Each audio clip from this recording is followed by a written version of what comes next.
We're only 22 days from the 2025 NFL season, which means it is prime fantasy football time. And it's time for us to plant our flag. And we're talking about my guys and our fades for this special fantasy football episode.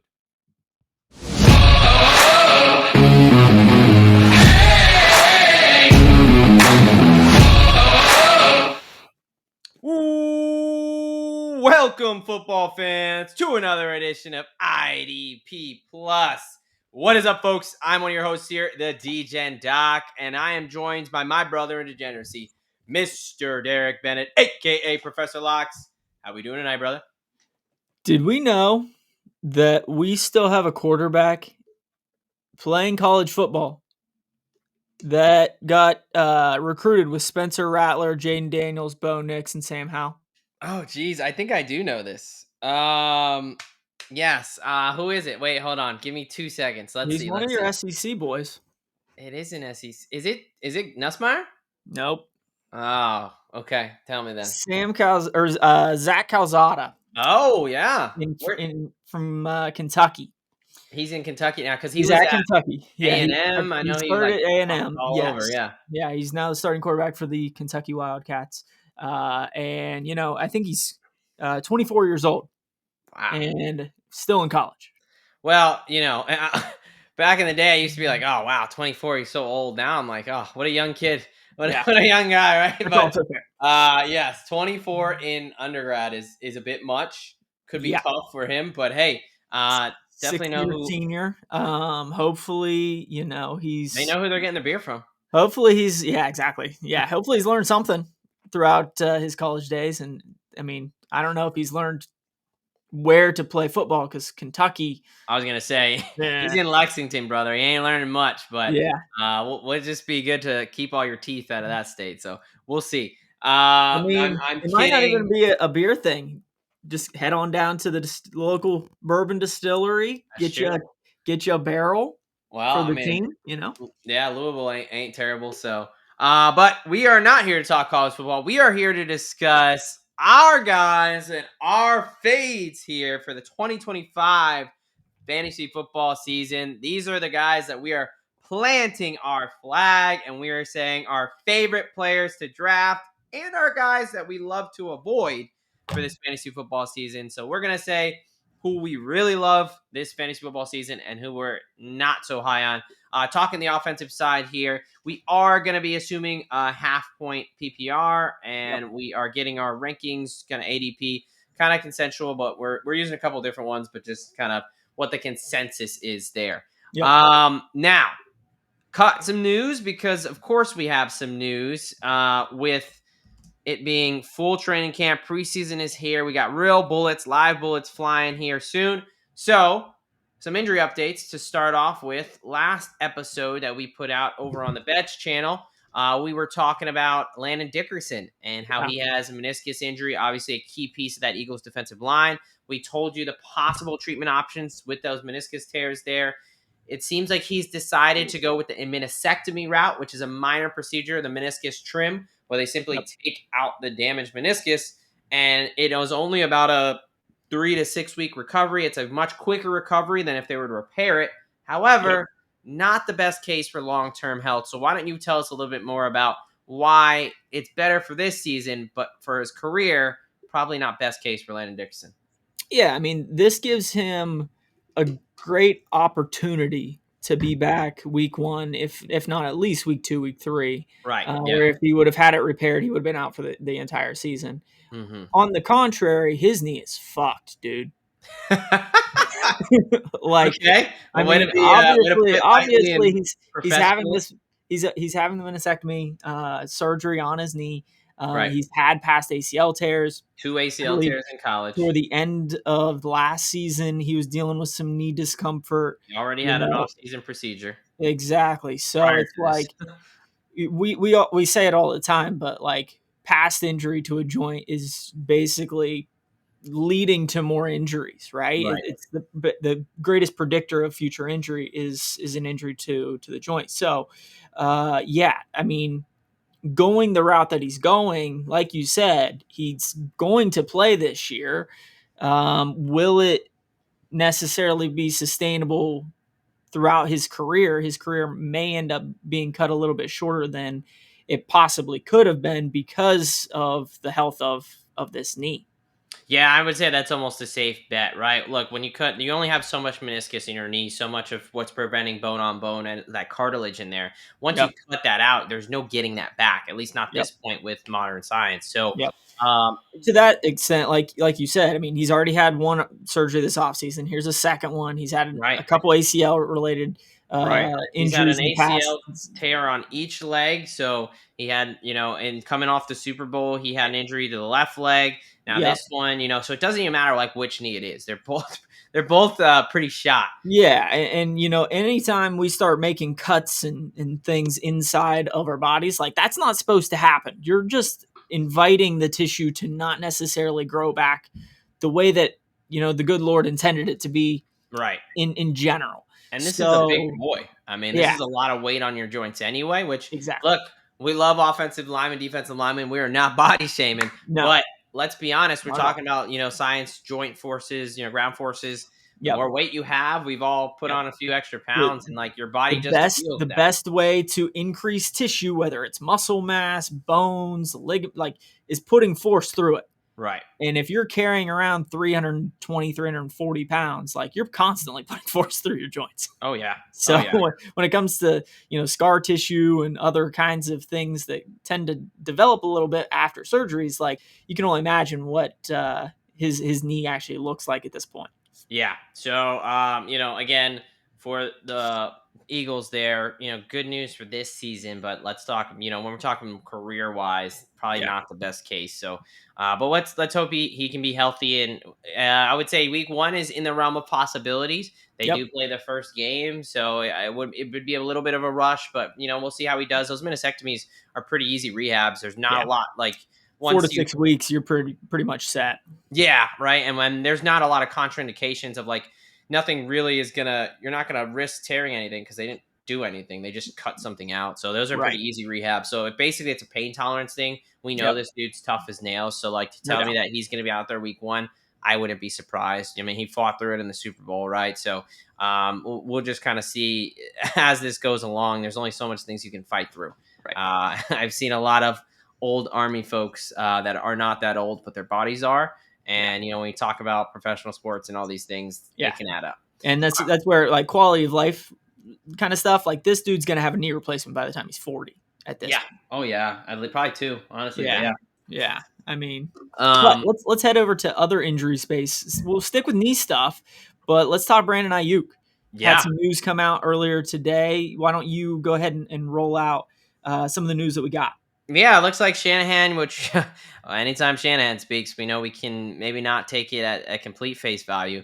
But he was talking about all the ACL guys and kind of saying that they're kind of on track to be around week 6. There's kind of a range of time it could be. They basically know it's not going to be week 1, but week 5, 6. They're anywhere between basically like I think it was like 5 and 10. But it sounds like week 6 is the target because week 5 is a short week for them, and week 6, is a kind of more of a normal week there.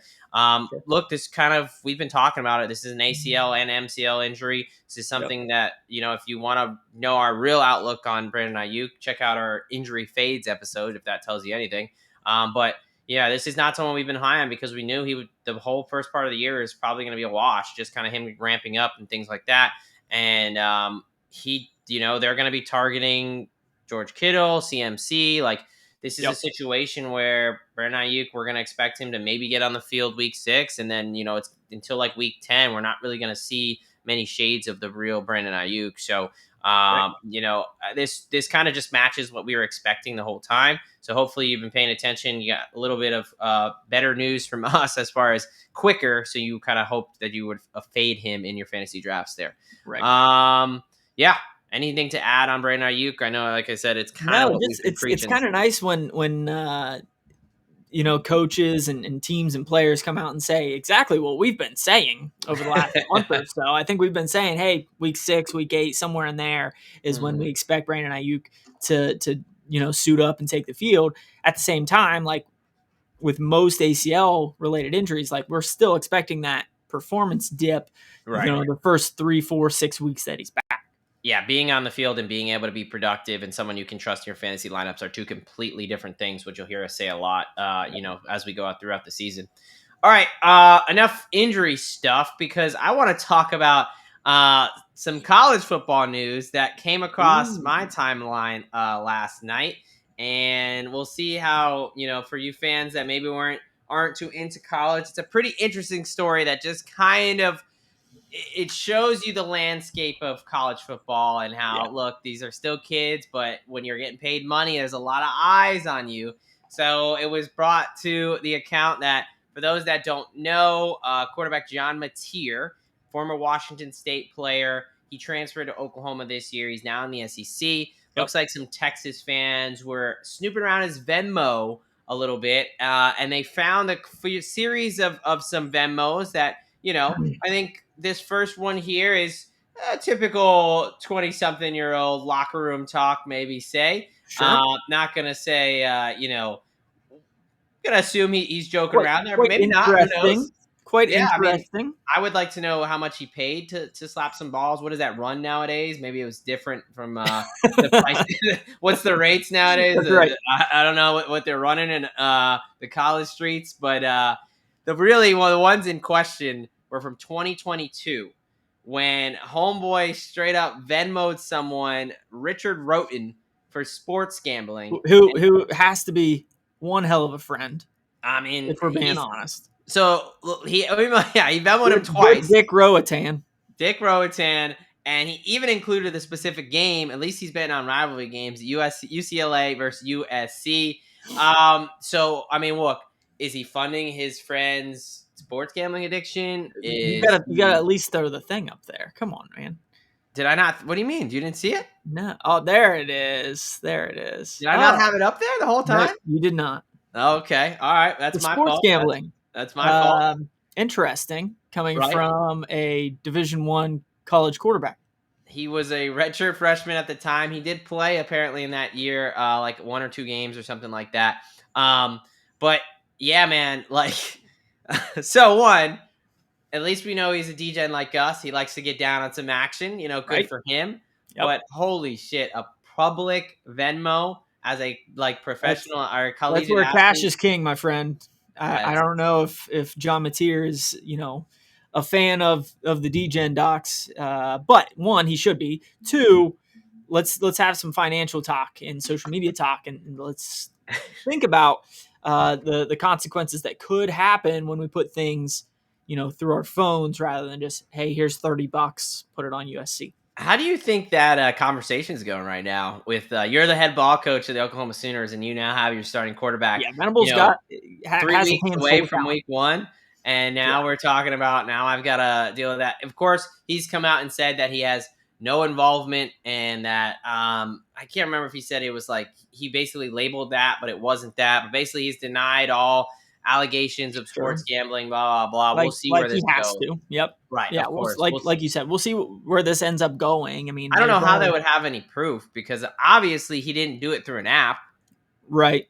Right, like a sport, like he didn't go on DraftKings because he, for whatever reason, whether he couldn't. I mean, I don't think it was. Yeah. So I don't Yeah, know how. that's a tricky one. If you can go back through Richard Roatan's DraftKings Right, and see are if they he going bet to on USC, subpoena UCLA. this Yeah. random guy I and be mean, like, and what's honestly, to say that I will not be surprised at all. I don't know, man. So But it's going to be very interesting, but just a little bit of the college football space there. But yeah. we'll get back to it. Just a story that I thought was pretty damn entertaining. I Okay. don't know what to expect. But hey, if you got a kid that's going to play college ball, maybe tell them to keep the Venmo private. Right.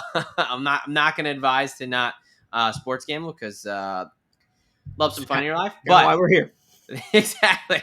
But yeah, at least keep it. If you're a professional athlete or a collegiate athlete, just have a little bit of better OPSEC, as we say in the military. There. All right. Now we're gonna get to what we're actually talking about here. Before we do that, I gotta tell you guys about one of our great sponsors here. We're talking fantasy football, and one of the fantasy football guides that we love to use is Bob Lugg's Fantasy Football Consistencies Guide. Get a leg up on your opponents with Bob's 10th annual edition of the Fantasy Football Consistency Guide for 2025. Purchase yours for a measly $15 on Amazon today. Just search 2025 Fantasy Football Consistency Guide.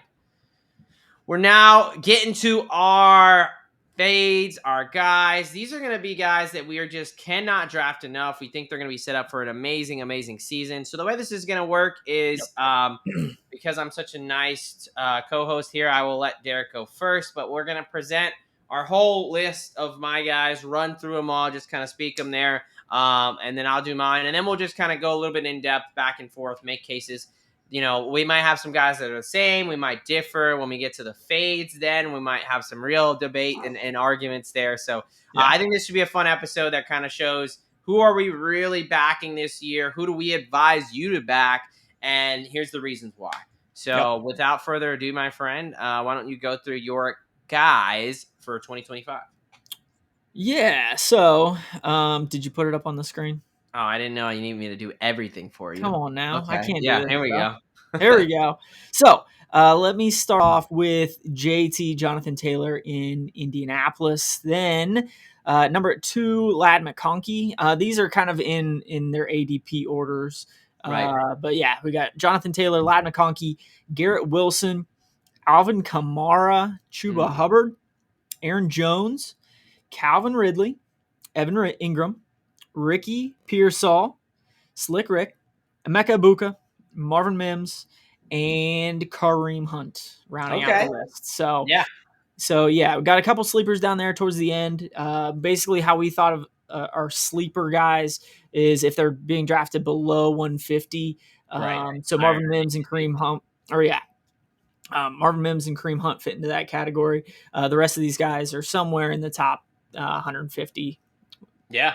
No, I mean, to be transparent, we haven't seen each other's lists really. I haven't looked at yours at least, so maybe you looked at mine. But I had to do the graphics, but yeah, I didn't. That's true. Derek is our graphic guy, so maybe he's paid attention. But looking at this for our first time, definitely got some guys that I'm not a lot I'm going to argue on. Some guys are going to see on my list, and then if not, definitely guys I'm pretty damn high on. So that's going to be interesting there.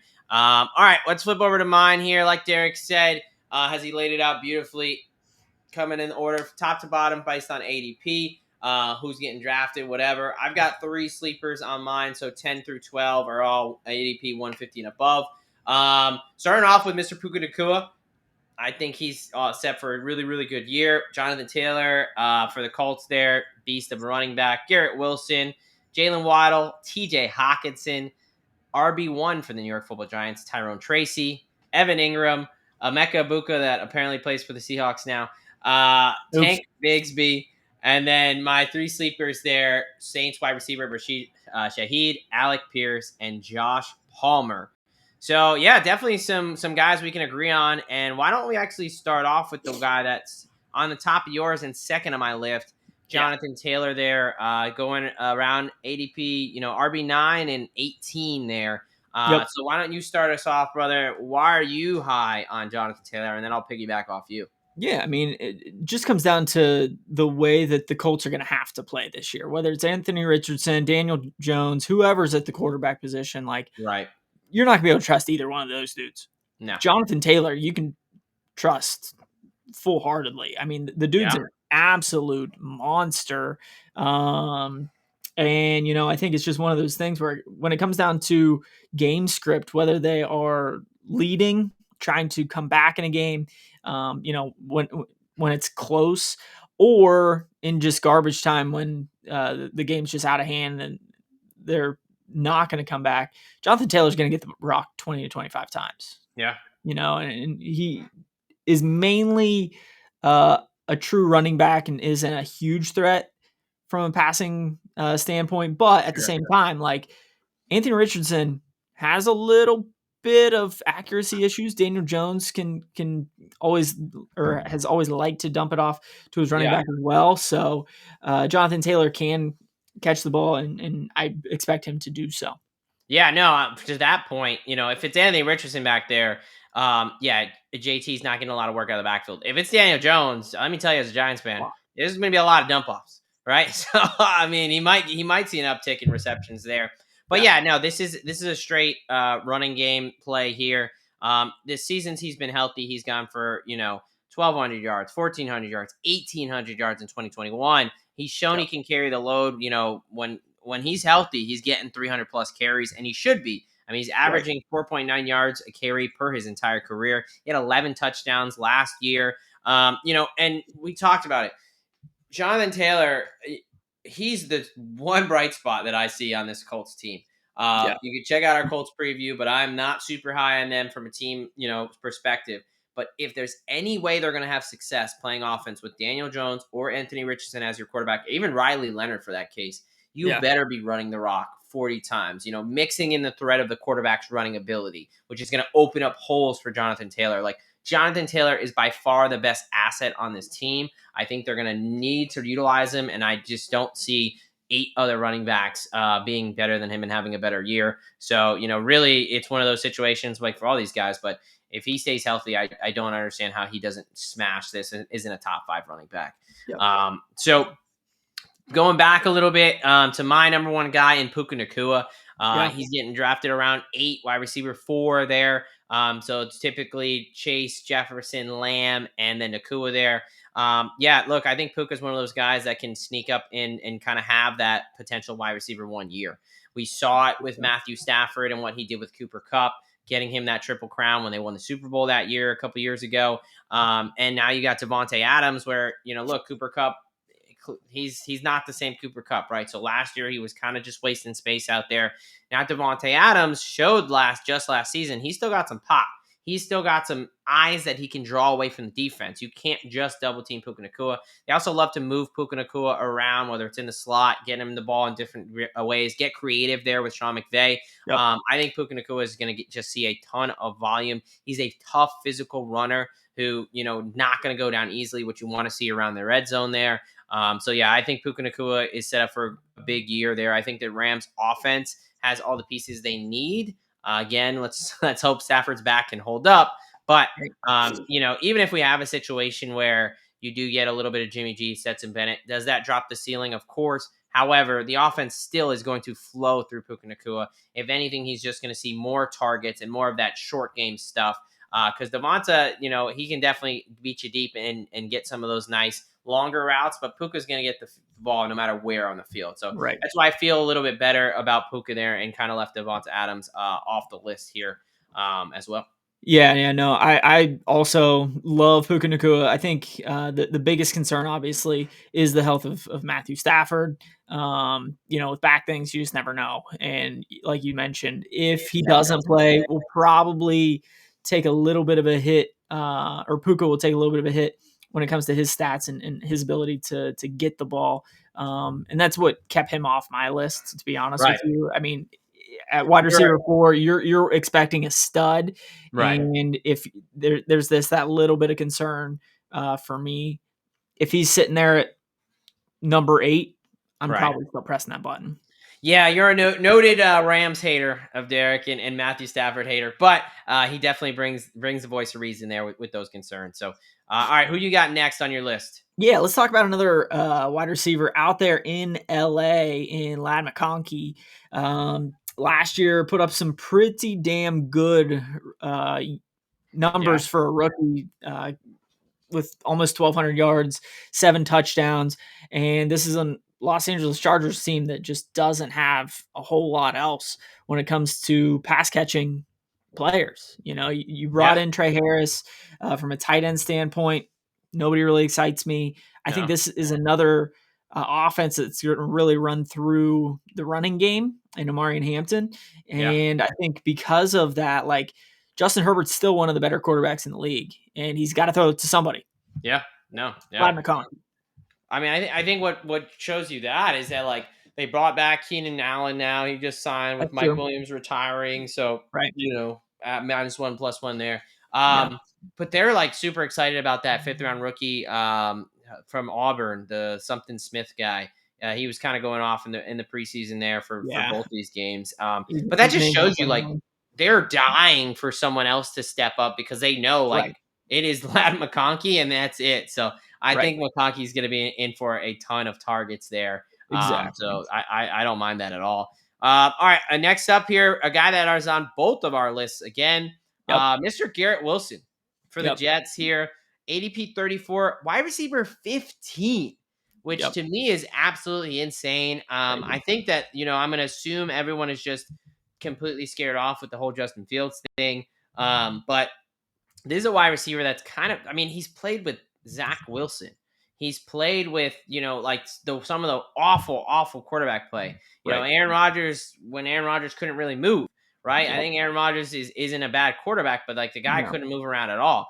We've seen when Justin Fields had some success in Chicago with DJ Moore, like he can provide for a solid wide receiver one season there. No doubt. So I think that, this is a complete overreaction here. Again, 3 straight years of 1,000 yards. He had Yep. over 100 catches last year, Yep. 7 touchdowns. Like, I think that Justin Fields can feed a one wide receiver system. Again, outside of that, I'm not really going to be high on a lot of these Jets pass catchers, but they're definitely going to be a run first team. Yep. However, Garrett Wilson, I think, is just going to get a ton of targets. We're seeing it in training camp already. I think there's Yep. no way that he finishes below wide receiver 10. I love Garrett Wilson this year. Yeah, no, I completely agree. I think it's just one of those things where, again, game script, who else is going to catch the ball other than Garrett Wilson? And it's one of those things where the quarterback, wide receiver already have a relationship going back to their days at Ohio State.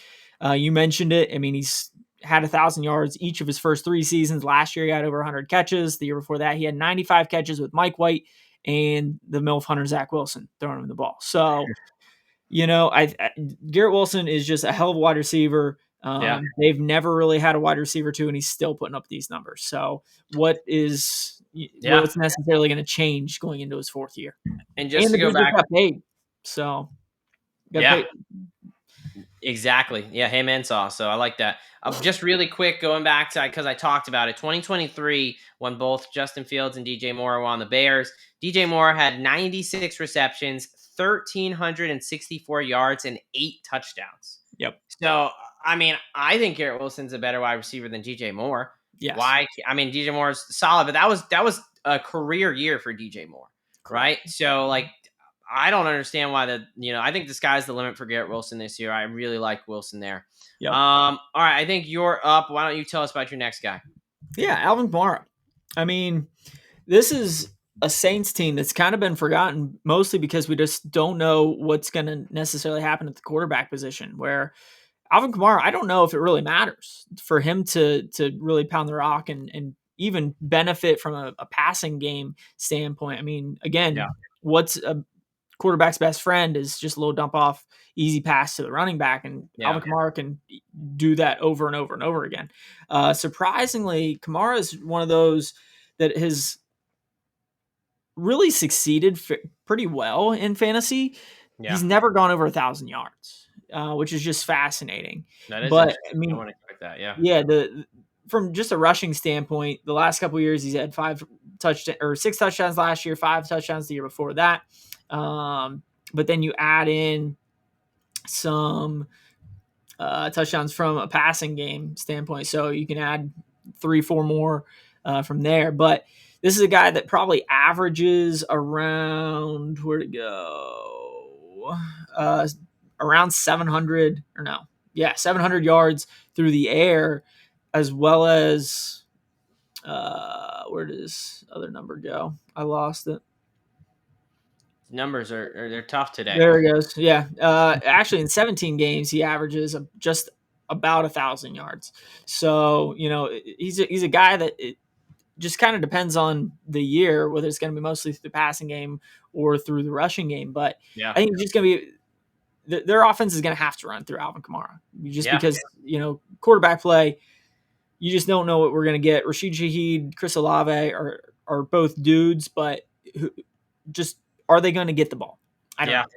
Exactly. I think with the risk with a bad team with running backs is like, well, are they ever going to be leading, and what's the offensive line look like and things like that, which is definitely there. But with Kamara, there's just such a high receiving floor where he can put up massive numbers and massive targets and receptions, and especially Yep. in this PPR system.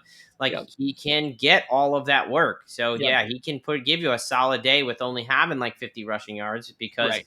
he's gonna get his catches, he's gonna get the yards and receptions. He might put in a touchdown, whether it's through the air or on the ground. So yeah, I Yep. think Kamara is Yeah, safe in that just way. this past year, he ran for 950 yards, 6 touchdowns. He caught another 2 touchdowns and for 540 yards. So Yeah. you're basically saying, hey, here's 1,500 yards and 8 touchdowns. I'm taking that all Yeah. day. And that was with, Carr for a little bit, but Spencer Rattler, Jake Hayner, like a Right. similar situation. So And why would he not he only produce? played in 14 games last year. He missed it 2 or 3. So Yeah. Yeah. I think that, I won't, I'm not high on the Saints offense overall, that's for damn sure, and the Saints team in general. But I think it's hard to expect Alvin Kamara, to not be the focal point. So yep, I would agree there. And he's less quarterback reliant than some of those pass catchers. So, no doubt. all right. My guy here, Jalen Waddle, Miami Dolphins wide receiver 2, who I think has a chance to be the leading receiver this year for them. He's going at wide receiver 32, ADP of 73. Mm-hmm. Look, the issues with Tua and Tyreek Hill and the Law and Tyreek Hill and a condom and Tyreek Hill, and he's got a lot of things going on, man. Yep. So to tell me that I don't think you can trust Tyreek Hill to automatically come back. He's about to be 32 years old and kind of step in and be the leader there. I think that Jalen Waddle set up for a great spot there. He still has Hill to take the defense away. And then now, a lot of stuff Jonnu Smith was getting over the middle. I think it might be that intermediate crossing area is going to be Jalen Waddle territory. And Yeah. they're going to need him. I've No doubt. talked about this team. I think that this is potential to be one of the worst defenses, one of the worst secondaries that is going to be in the league. So they think they're going to have to score points, Yep. and they know that. And again, other than last season when he was dealing with some injury and then some terrible quarterback play, he has had 1,000 yards in every, similar to Garrett Wilson, but he's had the first 3 out of his 4 years over 1,000 yards. Yep. He had 1,300 yards in 2022. I think that this is a guy that is going to be ready to kind of explode again. And 32, I don't think there's 31 wide receivers that can have that consistency and have, honestly, like, as much as I've talked shit about the Dolphins this season, like, Tua is a solid quarterback when he's healthy. Yep. He can execute this Mike McDaniel's offense, and Waddle can thrive in the situation. I think he's going way too far down the board there. And I'd much rather take Waddle down here than, going up there and grabbing Tyreek Hill. Yep. Yep. No, I completely agree. I think I think the torch is kind of being passed on to Jalen Waddle at this point.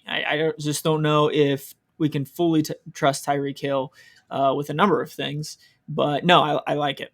Yeah. All right. Who you got next? Yeah, Chuba Hubbard, another offense that necessarily hasn't been spotlighted a ton, Right. but we shouldn't necessarily pass up on some Chuba Hubbard. This is a guy that ran for about 1,200 yards last year, 10 touchdowns. Yeah. With a just basically overall young offense. He's kind of the veteran when it comes to some of the skill guys outside of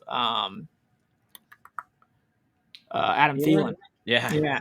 So, Thielen, baby. Thielen's been in the league for 15 years, but Chuba Hubbard is just in a great spot. Yeah. With Bryce Young, I don't know if I can fully trust Bryce Young at this point. You bring in the young rookie Tet McMillan. We'll see how that necessarily works out. But I think this is a team that's going to be more competitive overall. I think they're going to give Chuba Hubbard more opportunities than he has over the last couple of years because, to your point, like if teams are getting blown out by 20, 30 points deep into the fourth quarter, like right, you're just going to be throwing the ball all the time. So with Chuba Hubbard, this is a guy that doesn't have as much wear and tear on his body. He's going into his fifth year. Last year was his heaviest used year, but he still only carried the ball 250 times. So I wouldn't be surprised if he gets even more touches this year. And yeah, has a fairly similar year to last year, outside of injury. Yeah, no, I mean, I was a big Chuba guy last year. I like Chuba Hubbard. I think he's chronically underrated. So definitely not going to argue too much there. I would say, they brought in Rico Dowdle, who's just coming off a 1,000-yard season. So what's that mix going to look like? Because he really had like no competition last year. But I'm not someone who thinks that the Panthers are going to be a great team. They're definitely one of those sexy hype teams that people think. But if that's the case and they are expecting to be better and Bryce Young's going to take this step forward, Mm-hmm. then there should be more touchdown opportunity, Yep. right? This was a awful team last year with not a lot of touchdown opportunity, and Chu Hubbard still had a hell of a season. So Yep. I think from that And, regard, and that's a great point that I didn't even necessarily think of. Like, he's going to be their goal line back. So yeah, the 10, 12 touchdown mark yeah. And he, I should mean, be he should be should good. be. I still think he should be the focal point. I think the wide receivers and Bryce Young are new and Completely agree. sexy, and that's what people want. But I think he's the safest bet for that offense, and I think Canales knows that. Yes. All right, flip it over to my side here. Going to tight end room, we're talking about T.J. Hawkinson, ADP 61, tight end 5. Now, there's a couple things I really like. One, we'll start with the injury perspective there.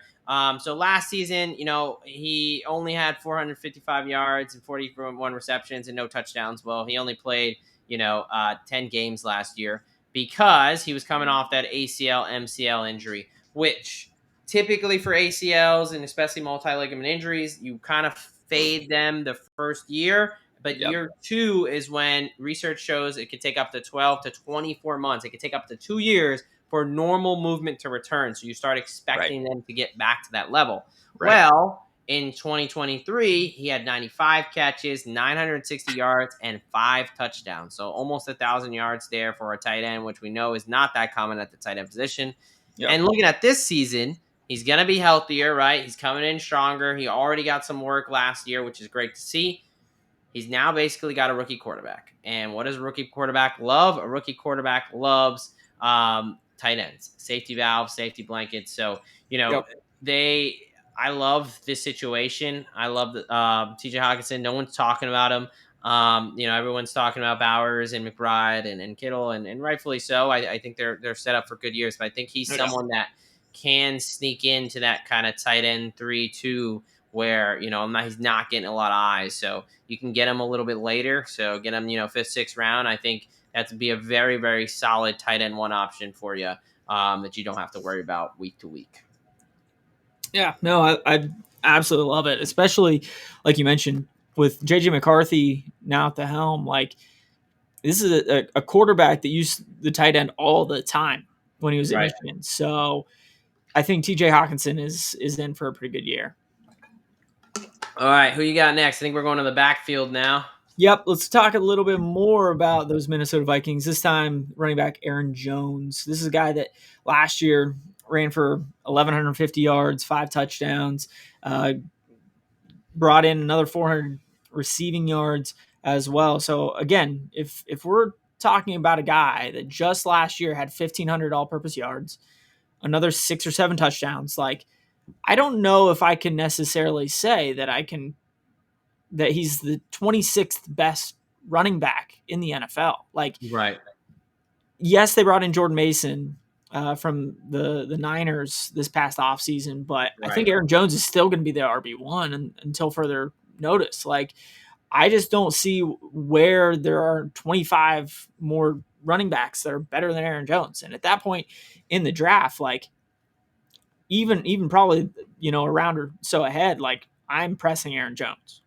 Yeah, no, I think this is one where, yeah, I'm glad you brought up the Jordan Mason thing because that's what a lot of people see. And now people typically tend to go for the younger, sexier guy, the more unknown because they just kind of like that, whatever. Yeah. And I usually kind of tend to fade that at narrative because I think that winds up in a lot worse situations than good. Right. But yeah, I am interested to see how that looks in Minnesota now.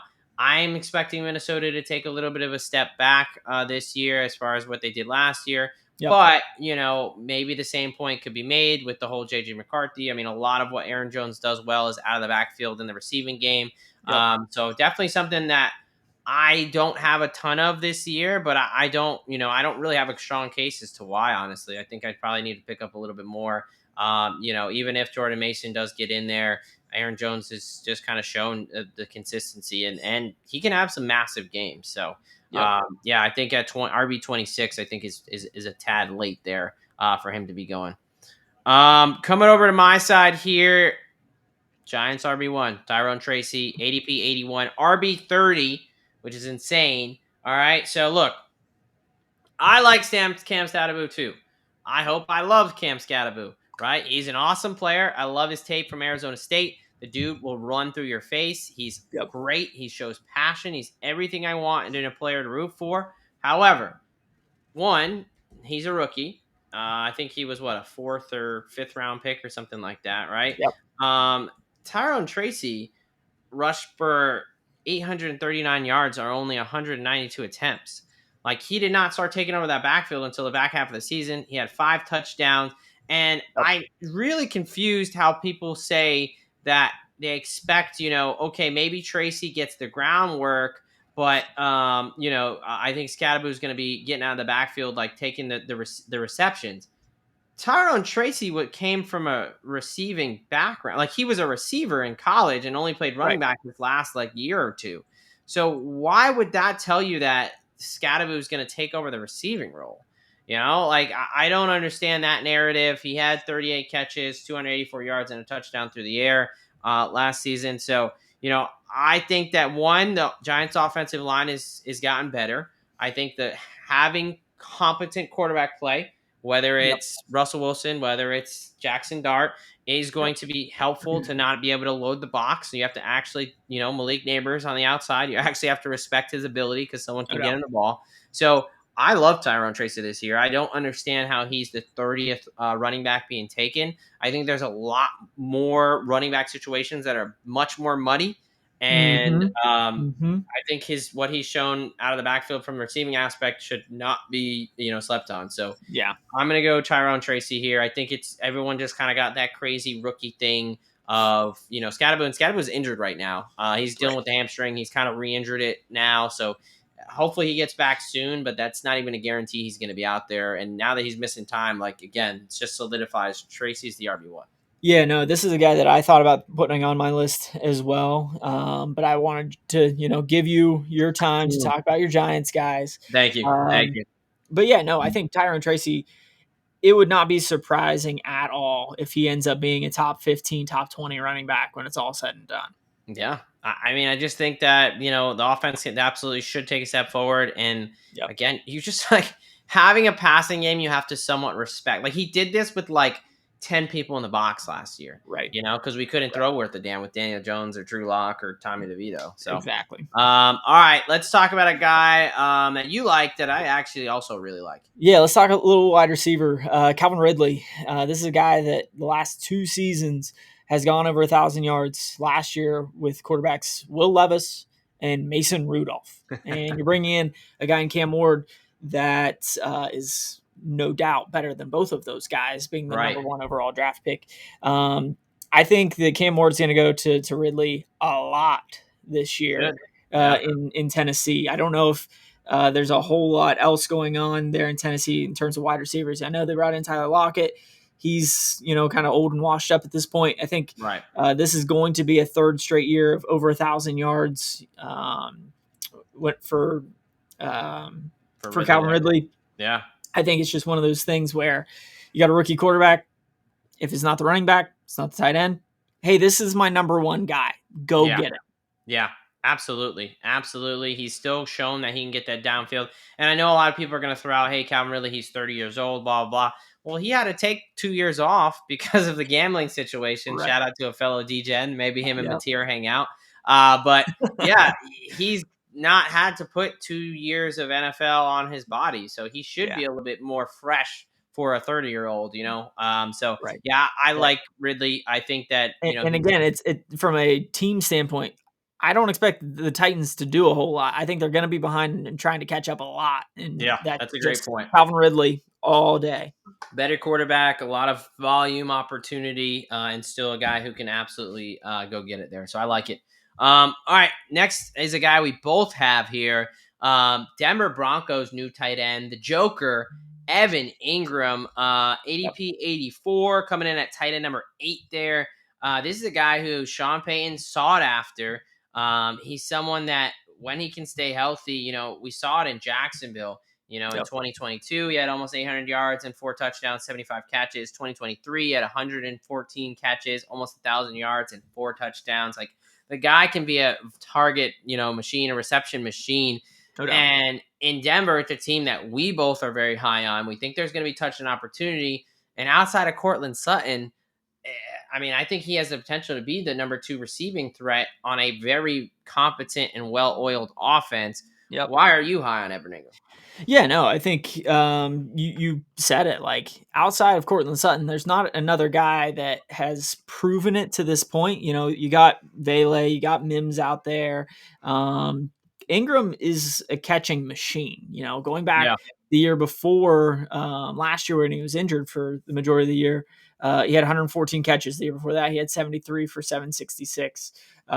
This is just a guy that has figured it out Yeah. after 6 or 8 seasons in the NFL. And to your point, I mean, Sean Payton can draw it up as good as anybody, and he Yeah. does highlight the tight end a lot in his offense. So Evan Ingram's stepping into a great offense with Bo Nix, and again, Bo Nix is an older second-year quarterback, but he's still a second-year quarterback. So, Yeah. when Sutton's going deep, Ingram's just going to be a nice, easy dump off there in the middle. Yeah. Now, I'll just talk about this other guy that we both have as well. I think that'll get us evened up here. Yeah. Emeka Ibuka out of, over in Tampa Bay, who Yep. was a surprise first-round pick to many people, but I think Mhm. we're quickly realizing why it's not a surprise. Right. And, that's simply because Chris Godwin, no idea when he's coming back or what No. he's going to look like. We've Nope. talked about that injury many times. Check that out. We'll check out our injury phase as well if you want more in depth a look at that. But it's Yep. just a hugely variable recovery timelines, what that could look like. I mean, when you're talking about basically putting his ankle back together, there's Right. just huge variability in what that can look like, which is why they went out and spent first round draft capital on a guy who was consistent at he's consistently was in some of the best wide receiver rooms in college football. And, Yep. As a sophomore, he put up almost 1,200 yards. Senior year, he put up 1,000 yards with Jeremiah Smith having a crazy year. 10 touchdowns in both those. He had some Yep. injury problems in 23 where he only had 4 touchdowns, but still, like, this guy is just consistent. He's in a great situation. I don't want to take everything because I know he's on your list too. So what do you got for Emeka Ibuka here? Yeah, Mekabuka is he's got great hands. He can run great routes. He's just a great all around team guy that he's gonna be on the field all the time. Mhm. Whether it's a passing down, running down, the dude will block, the dude will run over the middle. He'll go deep. Like, he does it all. And like you said, I mean, the reason why they jumped up in the first round and said, yeah, let's take Emeka Ibuka is because we don't know what Chris Godwin's going to look like. He's Yeah. not necessarily healthy at this point. And I think it's just one of those things where he's probably going to be the wide receiver 2 to start the season. And once Baker finds, his 2 or 3 dudes, like, I don't know if he'll necessarily start to slip snaps away once Godwin is healthy. Exactly. All right. You've got a wide receiver there in San Francisco. Why don't you tell us about him? Yeah, Slick Ricky Pearsall. This is a guy that, to no fault of his own, didn't necessarily play the entire season last year, but he finished on a really, really high note. And we're talking about a San Francisco team that has lost a lot of talent over the last year or so. From a wide receiver standpoint, it's basically like Juwan Jennings and Ricky Pearsall. Juwan Jennings, there's talk about him and his contract and all this kind of stuff. Who knows exactly what's going on there? Right. We talked at the start of the show. Brandon Aiyuk's not necessarily healthy.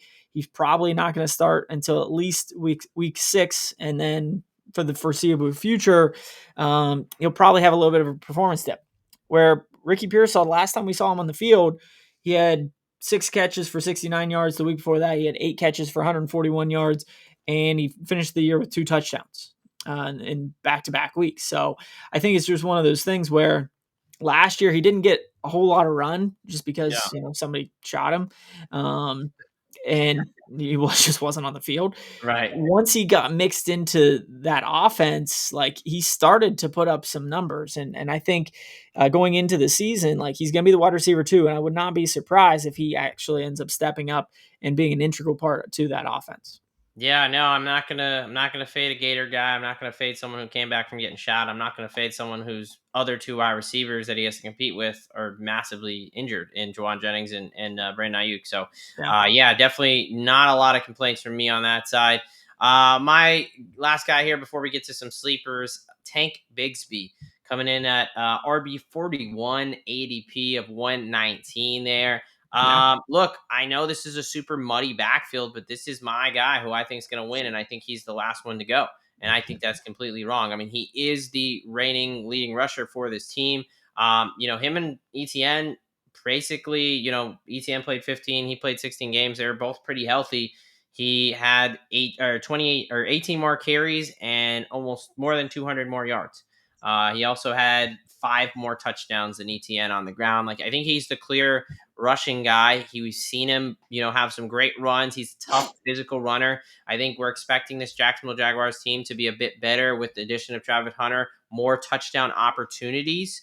Yep. And so I love Tanks Bigsby there. I don't understand why he's the last one to go. I know they're talking about Tugboat Tootin there from Virginia Tech. He's a 4th-round pick. He's a guy who struggled with injuries coming in. He's already kind of been banged up. Now he's just getting back into the flow of things. He's dealt with some fumble stuff there. It's ETN. I mean, it seems like Jacksonville just doesn't want him anymore. Like that, I think that ultimately did me the best runner out of that backfield. I think Tank Bigsby runs away with it, and you're getting him for a steal there at RB 41. Yeah, no, I think Bigsby would probably be the one that I would take. I'm just hesitant at all with either Right. of those guys. I think it's just one of those things where last year was basically split carries. Yes, Tank Bigsby outrushed him, had more touchdowns. I just don't know which one Liam Cohen's necessarily going to like down there in Yeah. Duval. Yeah, no, definitely a gamble there, but I think if you can get the glass guy and who I think has the biggest upside, that's the case. So Yep. we're gonna get to some sleepers here and then finish up with our fades. But before we do that, I got to tell you about our flagship there, which is idpplus.com. You definitely want to check that out because we're talking football 24/7, 365. Whether you want to be a more profitable bettor, whether you want to get a leg up in the fantasy space, or whether you simply want to be a better football fan, you got to check out idpplus.com today. And join our subscribers only Discord and subscribers only content over there. All right, I'll kick us off here with our sleepers. These are guys again that are going over after ADP of 150 and higher. Yep. I'll kick us off here. I've got 3. I've got 2. Rashid Shaheed, the wide receiver for the New Orleans Saints. There. Yeah. Look, this is a guy who's going 158, wide receiver 57. He was actually outpacing Chris Olave when they were both on the team. Now, obviously, Rashid Shaheed went down with an injury. He only played, I think, 6 games or so. But, Yeah. the injury itself, it was a meniscus tear. They winded up with the repair, which we just talked about is better for long-term health. So he should be good going into next season. No real concerns there. He's the big play threat. He only had 20 receptions in the 6 games he played, really 5.5. But he had 349 yards and 3 touchdowns with Yeah. an average of 17.5 in his career. He averages over 16 yards a catch. Like, he is that deep threat.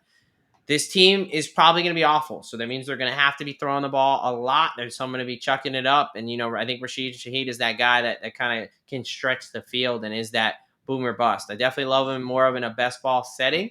So I Yep. don't have to pick the week that he's going to go off. But, again, Shaheed was on pace to go for over 1,000 yards and put up, almost 10 touchdowns. So I think that whether it's Show, whether it's Hayner, whether it's Rattler, I think either way they're going to be throwing a ton because they have to. And I think Yep. Shaheed's going to be the guy that can benefit from some deep shots there. Yeah, no, I absolutely love Shaheed towards the end of a draft. Like you said, I mean, he definitely has some boomer bust potential, but like Right. the dude can play, and he's going to be that deep threat that whoever the quarterback is going to be will definitely need. So I like Yeah. it. All right. Who's your flyer wide receiver on your side? Yeah, around the same spot. I'm diving into another wide receiver too in Marvin Mims Jr. And that's out in Denver. I think it's one of those things where Sean Payton's going to want to keep a fairly balanced offense. From a running back standpoint, we don't necessarily know who's going to get the majority of the carries. It sounds like RJ Harvey's is taking the RB1 handoffs right now. Right. But Marvin Mims was the second leading receiver on this team last year. He had just over 500 yards, but he had 6 touchdowns. Yeah. I mean, the touchdowns is what really brings it home for me. Crazy games too. Some boom games. Yeah. Yeah. I think it's just one of those things where, you got another young receiver. He's going into his 3rd season. And I think he is just going to take that wide receiver 2 role on this year. And I think having a guy like Evan Ingram on the field is going to take some eyes off of him. Obviously, Courtland Sutton on the other side is going to take some eyes off of him, and Bo Nix is going to have to find somebody. So Marvin Mims, for me, is a nice little flyer dart throw towards the end of a draft. I see him and Shaheed as a similar guys, deep threat guys that can stretch the field. And I think honestly, he's got probably a better quarterback. I think Shaheed's a little more consistent, but I think Mims is in a better situation. So I like both those guys near the end.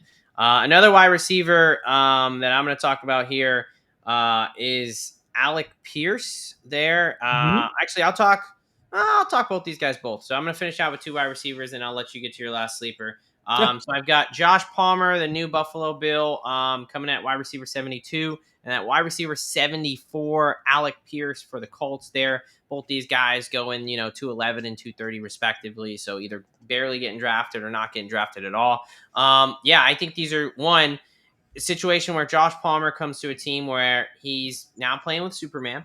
And, they Superman without a whole lot of a supporting cast. The wide receiver pass catcher situation last year was shaky at best. Whether it was a kind of a washed up Amari Cooper who still hasn't signed with the team yet, Shakir, who's about 5'10" and has dealt with some injuries. You got the rookie and Coleman who had up and downs. Kincaid never really came on. They're kind of looking for someone to be, whether it's a wide receiver 1 or a wide receiver 2. And I think Josh Palmer, it's played first 4 seasons with the Chargers. In 2022, his best year, 769 yards, 3 touchdowns, averages over 10 yards a catch. The last 2 years, averaged over 15 yards a catch. Like, he can be kind of that big play guy. And we saw someone that can stretch the field and have a lot of success in Gabe Davis, right? Davis had some of his best years in Buffalo, and now he's been kind of tossed around and I think he's still unsigned at this point, right? So we think Josh Allen is the perfect guy that can elevate somebody like Josh Palmer, and someone with a big arm that can kind of really help stretch this field. And he's going to be on the field. Like, he is a starting wide receiver for what should be a really good offense in Buffalo. And then Alec Pierce is a situation where, this passing game for the Colts is just super sporadic, variable, whatever adjective you want to throw out. But you just don't know what you're going to get there. But the guy who led the Colts in receiving yards last season was Alec Pierce, which is just insane when you think about who is on this roster. You have Michael Pittman, Josh Downs, A.D. Mitchell. You have guys they've took with much more draft capital, just much more physically imposing guys than this little white dude. But I mean, the guy averaged 22 yards a catch, 7 touchdowns. He had by far more yards and touchdowns than any other wide receiver on this roster. So when you talk about a quarterback in Anthony Richardson, who he's very sporadic, he's going to have about a 50% completion percentage, but he can chuck the ball downfield, and Alec Pierce is kind of the beneficiary of that. So I think 2 guys that definitely, boom or bust situations, but based on the quarterbacks they're playing with and their skill sets, I think those are 2 guys that can really flourish at the end of the drafts. 100%. Yeah, I really like the Alec Pierce play. Josh Palmer, to me, there's a lot of decent wide receivers in Buffalo. So, but I absolutely love the Alec Pierce play. A guy to wrap things up is going at RB 57, but he was a RB1 just this past year. So I don't really understand this why he's going behind 56 other guys. But Kareem Hunt last year was RB1 for Kansas City. Obviously, Isaiah Pacheco went out Yeah. pretty early in the season with a injury, but the guy ran for 730 yards, 7 touchdowns. We profited off of him a lot. This Yep. Kansas City offensive line has gotten a lot better. Yep. So whether it's Pacheco or Kareem Hunt, I think they're still both going to get the ball a handful or quite a bit this season. I'm definitely throwing a flyer on Kareem Hunt towards the end of a draft to get their basically goal line back. I mean, Isaiah Pacheco can do that. I don't know if Andy Reid's necessarily just going to hand the keys back over to Isaiah Pacheco fully now that he's fully back. Yeah, no, I mean, I'm never going to talk bad about Kareem Hunt, a guy who's catched me many anytime touchdown bets. He's hit two plus touchdowns in back-to-back postseasons. Like, they trusted him, in the postseason when it was the biggest things were on the line. I love Kareem Hunt. I love this play there as far as, taking a flyer on him. RB57, I think that's a little ludicrous there. I get it. He's not sexy at this point, but he's in a solid offense. And like you said, I mean, we see Pacheco go down the past couple of times, and there should be plenty of touchdown opportunities for this Kansas City offense. So, yeah, love it there. So, all right, those are our guys for the 2025 NFL fantasy football season. Now we're going to flip over to guys we're fading here. And before we do that, I got to quickly tell you about our sponsor here, Fast Draft Fantasy. That's right. We're talking fantasy football, and it's in the name. If you want to draft faster, because everybody wants to draft faster, head on over to Fast Draft Fantasy. Nobody wants to just wait around and wait for people to pick somebody. You know the guys you want to target. Now, do it faster. 20 seconds on the clock. All drafts under 10 minutes. And we're going to make the deal a little bit sweeter. Use promo code plus DGenDoc for up to a $50 deposit match. Very simple, folks. Download Fast Draft Fantasy. Use promo code plus DGenDoc. Deposit $50, and boom, $50 for free in your account. All right, my friend, let's wrap this episode up by talking about our fades here. We're going to throw this graphic on the screen, and I'll let you go first, and then I'll go right after you about who we're fading this fantasy football season. Yeah, got a couple surprises up the top. Saquon Barkley is now, last I looked, being taken as the RB1 in fantasy drafts. Wow. Okay. Followed by Devontae Adams, David Montgomery, Joe Mixon, and Cam Scatterboo. So to me, it looks like we're in agreement on Joe Mixon, and that's about it. But right, yeah, looks like we have some things to talk about, right? So yeah, Joe Mixon is one of my fades. Chris Godwin, Quinshon Judkins, Najee Harris, and Tyler Warren. We'll do this in a little bit more of a quicker format and kind of bounce back and forth here. Yeah. Why don't we start with Mixon, because that's the first guy that we obviously are in agreement on. Would you like to go first? Sure. I mean, the guy has been dealing with this ankle foot injury that we just heard about, a month or so ago. Right. And we just don't know exactly what's going on with this ankle foot related thing that, should have been cleared up earlier in the offseason, but it's still bothering him. And I think it's just one of those things where we don't know if he's going to necessarily get on the field anytime soon. I would not be surprised if he ends up missing, the first 3, 4, 5 games of the season at all. And when he does come back, like, this is like the third or fourth injury on this ankle to begin with. And the greatest predictor of future injuries is past injuries. If it's just so consistent, like, he might miss the first 3 or 4, come back for 4 or 5 weeks, and the same ankles bothering him, or if not, his knee or his hip or something else on that side because he's favoring it or whatever. Yeah, no, I mean, you said it beautifully, but Joe Mixon, high ankle sprain in about week 14, re-injured it going into the playoffs, played on it, whatever, expects it to be good to go coming out of offseason, seen in a boot in May. Now there's some mystery. Is it a foot? Is it an ankle? It's the same ankle, right? There's no real confirmation, but there's potentially a third re-injury to the high ankle there, which is very concerning. And really, as is going to be kind of a theme throughout my fades, I do not know when Joe Mixon is going to get on the field and when he's going to be healthy enough to be the Joe Mixon that we saw last year. This offensive line is still a mess. It's a lot of moving pieces that I don't think got significantly better. So, I think that this backfield is going to be a committee and a little bit of a mess and very muddy and ugly. So I'm not taking Joe Mixon, especially at RB22, where I'm expecting him to be in my starting lineup there. I'll just kind of go through some of my guys that really a lot of them are like injury. I don't know when this guy's going to get on the field situations. I'll quickly go through those and I'll bounce it back to you. Yeah. Chris Godwin, we talked about him a little bit, going wide receiver 35, ADP 78. His ankle got destroyed. I mean, we all saw it last year. Your ankle is not supposed to be facing that way. Nope. Ankle dislocations have huge variability on where they're going to return. They just signed him a contract. Like, they're not going to rush him back.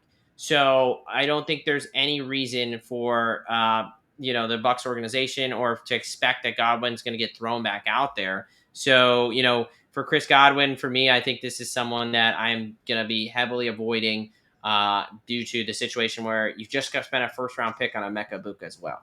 So we talked about how much we like Egbuka, so that kind of, but de facto tells you that we're going to be fading Chris Godwin there. Yep. Quinshon Judkins, I mean, the dude still hasn't signed his contract. We don't know what's going on with this situation in the Browns. He's a rookie, so we can't just expect, even when they figure it out, he's going to hit the ground running. You still got Jerome Ford. You still got Dylan Sampson. So at RB32, I think that's way too high to be expecting he's going to be one of the better starting running backs. And then Najee Harris, we talked about this eye gate at length. Definitely check that out if you haven't already. But it's a situation where the dude may not have two functioning eyeballs right now. Yeah. He's already shown a kind of lack of vision in the NFL. So I don't think him losing function in his eye is something we want. This is a terribly kind of like mysterious, weird situation. RB37, 108. This is still someone you're expecting to produce for your roster. This is someone that I was kind of high on coming in given the situation, and then he kind of blew his eye off. So he's walking around as part of rehab. That shows me that he's still like weeks away from getting back on the field and getting into the flow of things here. So I in no part want Najee Harris. So those are kind of the four where I'm like, I don't know when these guys are getting on the field, so I cannot click their button right now. Yeah. What do you got? Why don't you start with, we talked Mixon. So lay out your cases for Barkley, Adams, and Montgomery here. Yeah, so Barkley, it's not necessarily a complete fade of Barkley. Like, if I'm drafting at the end of the first round and Saquon Barkley's sitting there, like, I'm probably going to take him. Mm-hmm. I don't know if I'm taking him in the top 5. Okay. Just going off of, like, we're already replacing the right guard. Now we have a left guard with major knee issues. Correct. This is also a guy that, and this is probably the biggest thing that most people are going to say, but like, the dude had 450 touches last year. Right. And the year before that, Christian McCaffrey had a similar situation, missed a shit ton of time last year. Yeah. And this isn't necessarily just a Christian McCaffrey thing. Derrick Henry had 400 carries in 2019. The next year missed 9 games with an ankle injury. Yeah. Le'Veon Bell had 430 carries in 2017. Luckily for him, he sat out the next year because the Steelers didn't want to sign him. Ezekiel Elliott had 430 carries in 1 year. The next year, he had some sort of injury. It's hard to sustain for sure. It's just one of those things where, like, you put so much wear and tear on somebody's body, like, they're gonna start having issues sooner rather than later. So, I think it's just one of those things where, will he come down with an injury? Maybe, maybe not. Is there more likelihood? Yes, there definitely is. Yeah. No. With that being said, I mean, their passing game can still put up big time numbers with the wide receivers and quarterback that they have. Right. Their line is definitely starting to show some leaks, to me at least. Yeah. So I think it's just one of those things with all of this cumulative doubt. I'm not taking him within the top 3 or 4 picks where he's currently being drafted at. Again, if he's sitting there at, pick 7, pick 8, yes, I'm definitely thinking about taking Saquon Barkley. I think he's going to have a pretty good year. I just don't know if he's going to have, a top 3 pick type of a season. Yeah, no, it's definitely going to be more of the more contentious ones. Saquon for me, obviously, now that he's a trader and never was a New York Giant, it's easy for me to not like him. But he's in such a good situation, and he showed so much pop last year. It's hard to like you said, fully fade him. But yeah, you talked about the offensive line changeover. You talked about and Saquon himself hasn't been the healthiest back. He's Nope. had an ACL tear. He's had high ankle sprains. Like his last season, that was the healthiest I've ever seen him. Now, And was that I situation? completely forgot about that point. The last couple of times where he's had like the most carries in his career, ankle injury the next Right, season. So, like right. you said, I mean, he has some injury history already. Yeah, Will he no, be able to stay healthy this year? I don't know. especially at RB1. Like he's not our RB1, so yeah, that's true. So yeah, I don't mind that. It is a little bit interesting. Okay, yeah, especially if he's moved up. We were both not fading him, but then yeah, I Yep. like it. Cool. All right, what about Adams? Yeah, Adams. I think it's more so a fate of your boy Stafford. I think it's just one of those things where, they have an RB1 or RB1, a wide receiver one in Puka Nakua. I love me Right, some Puka Nakua, whether right. it's Stafford or Jimmy G throwing the ball. I think Puka's kind of quarterback proof. Where Yeah, Devontae Adams, like, do we remember him in Las Vegas and how like he just became like a little bit of a head case, like if dude, he's he not like hitting the ball. literally begged to get off the team because of Jimmy G. Like, Exactly. I mean, like, the dude can still play, like, don't get me wrong, but yeah, I think it's just one of those things where he is going into what, age 31, 32 season, right. and I think whether it's him maybe starting to fade a little bit, or Stafford not being fully healthy, getting Yeah, up into his, like, age 37, 38 season, right. um, I just don't know if I'm taking Devontae Adams at what, wide receiver 16. Yeah. Come on. That is pretty, definitely unsustainable if there's no Stafford. I don't think there's any questions there. Look, I'm super high on Puka Nakua, and so I'm not going to fight you here too much. I think Puka is the guy there, and I think Devontae might be able to do some things. But you're right. Like I think a lot more has to go right for Devonta to kind of pay off at his ADP than Yep. a situation where Puka, I think, I think Puka's just good enough that he can kind of be a little bit quarterback proof. Where at Yep. this point in his career, I don't think you can make that case for Devontae Adams. Yeah. And Now, then what about now one Montgomery? one of your favorite guys, David Monty I know Montgomery. I'm shocked here. What the hell's going on? Yeah, I think we've already started to see the fate of Montgomery last year. I mean, he went from 220 carries down to 185 last year. Jameer Gibbs is here, and now you don't have Ben Johnson to necessarily save David Montgomery. I think with the new offensive regime that's coming into Detroit, like, I would not be surprised if we see Jameer Gibbs have like an all career season. You're Like, right. I think, the saving grace for David Montgomery last year was he was their goal line back. You're right. I don't think their offensive line is going to be as good as it has been the last couple of years. I think they're going to have to throw it a little bit more so on the goal line than in Yeah. past years. I think Sam Laporta is going to be a bigger option. I think Amon St. Brown's going to be a bigger option. And I don't know if they're necessarily going to take Jameer Gibbs off the field to begin with. So, yes, I like David Montgomery. It's not necessarily like I don't like him as a player. I think he's still Right. going to get some goal line carries. I just don't think he's RB20. Like, give me Yeah. Tyrone Tracy That is ahead of high. him. Give Yeah. me, That's Alvin high. Kamara, is in that Yeah. general like realm. Yeah. So I think Kamara, Chuba Hubbard, Tyrone Tracy, like some of those guys that we talked about earlier, like they're going around the same spot. Like David Montgomery has started to slip a little bit this past year. I don't know if he's not going to slip a little bit further. Yeah, no, I mean, look, I I didn't want to agree with you, but I kind of agree with you, especially where he's going 80, 50, 53, RB20, end of the fourth round there. That's a bit high for a guy who has to, is clearly not the best player in the backfield. Yep. I kind of agree with you that I'm not, I think Detroit's O line is going to be good, but I don't know if they're going to be. I don't think they're going to be as good with some of that, changeover in the interior offensive line, some guys retiring and things like that. So, yeah, I don't hate this. You're right. They would both have to really pay off and see a lot of that kind of more split backfield for him to pay off at RB20, where Jahmyr Gibbs is just so hard to take off the field. Yep. So yeah, I like that there. I don't mind that just because I think he's getting a little bit overvalued, a little bit saturated there. Yep. All right, two rookies. We're gonna fade and then we're gonna get on out of here. Yep. I'll do the honors first. Tyler Warren, ADP 113, tight end 12.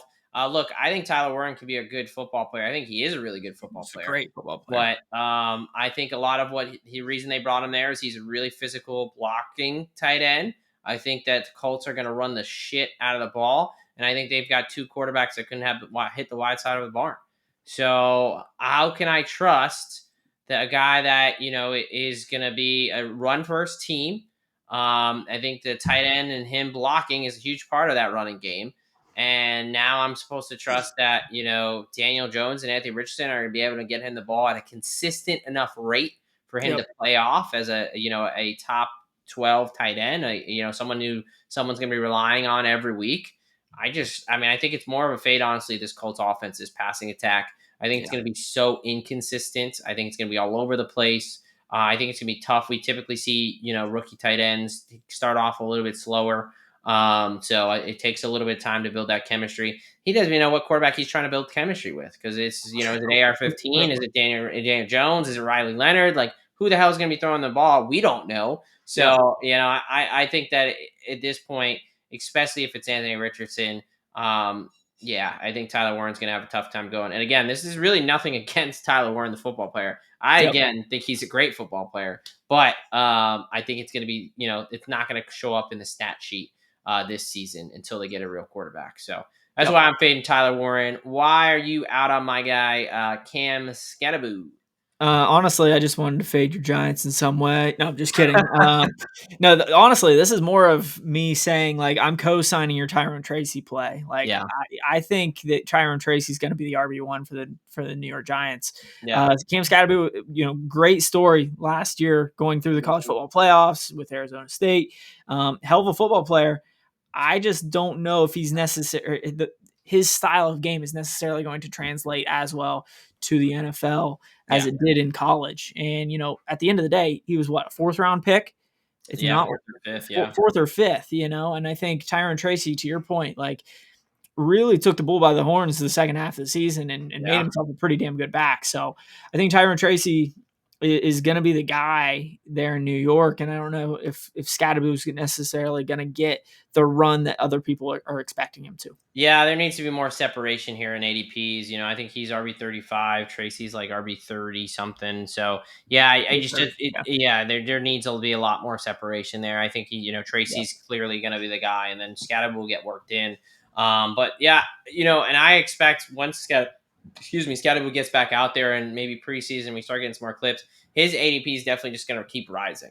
People are going to love to see all the clips and everything like that. And, Tracy maybe not as sexy, but again, Tracy's going to be this RB1. So this is definitely a situation where it's even cooled off a little bit with Scattaboo dealing with his hamstring injury. But, it was at a point where they were like neck and neck, and Scattaboo was almost getting taken before Tracy in some drafts. So monitor that, especially as we get closer to the season when he starts getting healthier there. That could definitely happen again.